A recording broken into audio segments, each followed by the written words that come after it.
And recently, our home state of California crossed some heartbreaking milestones.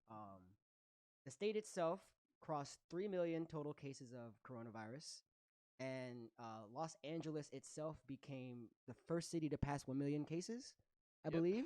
I don't think New York ever passed 1 million.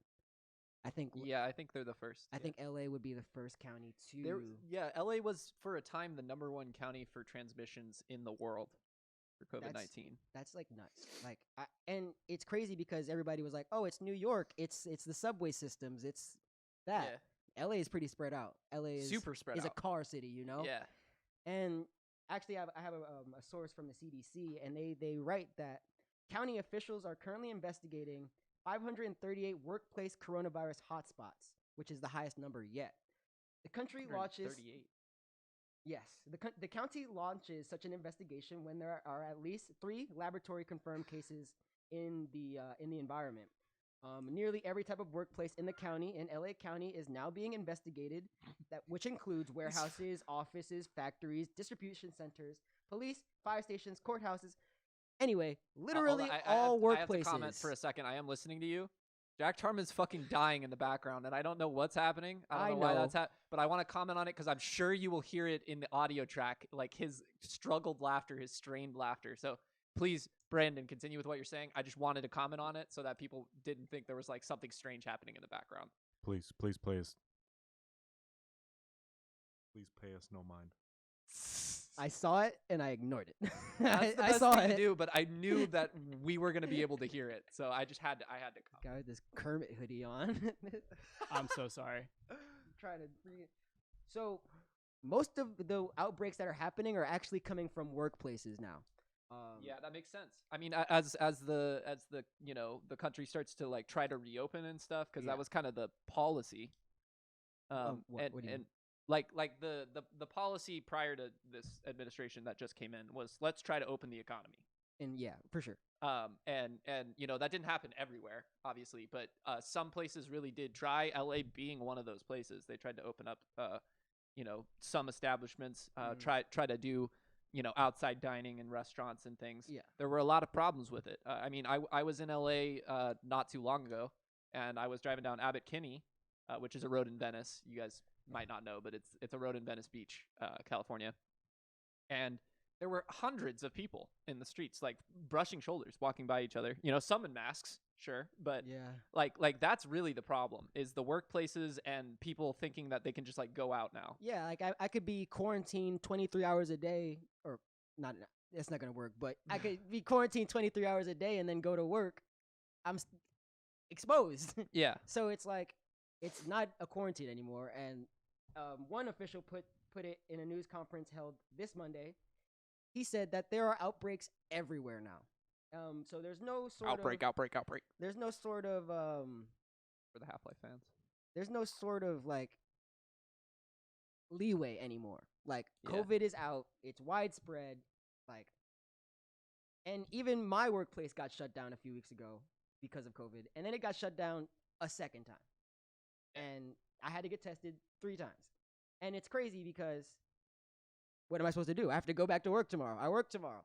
What if we close down next week? Are we just going to close down every single week forever until this solution isn't permanent? No. And obviously LA is going down because not only is it, your police stations, fire stations, warehouses, that kind of thing, but large retail stores are becoming a hub, a hotspot. The article writes, large retail stores have become especially prone to contagion. A combined 349 workers tested positive at 15 stores in LA. A total of 263 workers at 9 Home Depots, 92 workers at 6 Whole Foods, 383 workers at 9 Costco's. Yeah. That's a lot. That's a lot of people. Pretty intense numbers.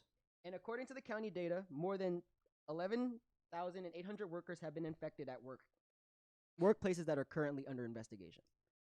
And so it seems that, of course, there's people partying. Of course, there's people who are still gathering for Christmas and New Year's Eve.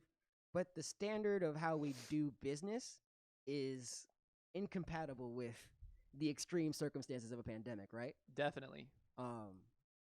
Like one, we can't just tell people to stop going to work and shut things down if there's no system in place to pay people their full wages, and that's Well, not even really like Now that an we have option. a Democratic president in office, we might see something different with the stimulus and everything. So Yeah, you could see hopefully. some relief in that regard. But Yeah. yeah, no, I think it's a real problem. I mean, because our economy functions by people power, right? Like by the Transactions. worker. Well, not even that, but like the worker, right? You can't make the transaction unless the worker is there to take your money, put it in the register, give you the food. Yeah, You know, for sure. Yeah, exactly. Yeah. and we're not automated enough to the point where we can just say, "Hey, yo, go home, stay home, let's fight this pandemic." Like we need certain workers in certain places. We need supermarket workers.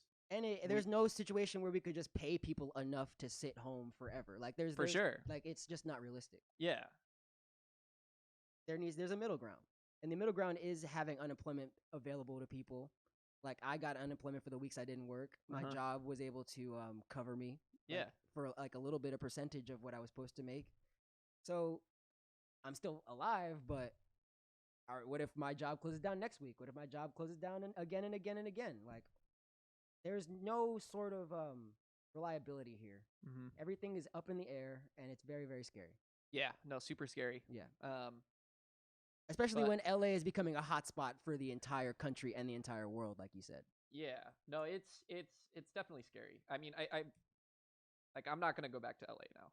You know, not for a little while. And I mean, at the very least, not until I'm vaccinated. You know, so it's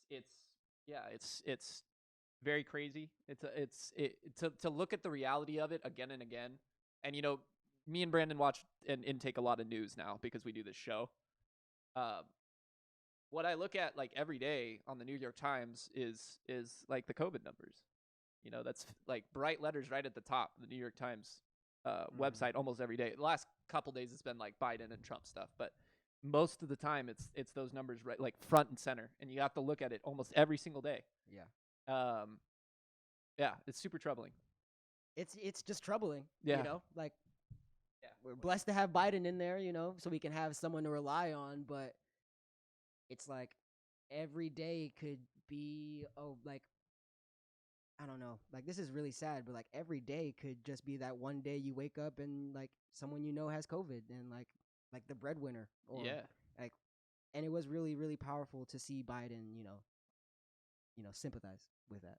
And like, Yeah, so well we'll talk more about that when we get to the inauguration. Yeah. But yeah, there's a lot that Biden did the day of his inauguration that like soothed me in a strange way.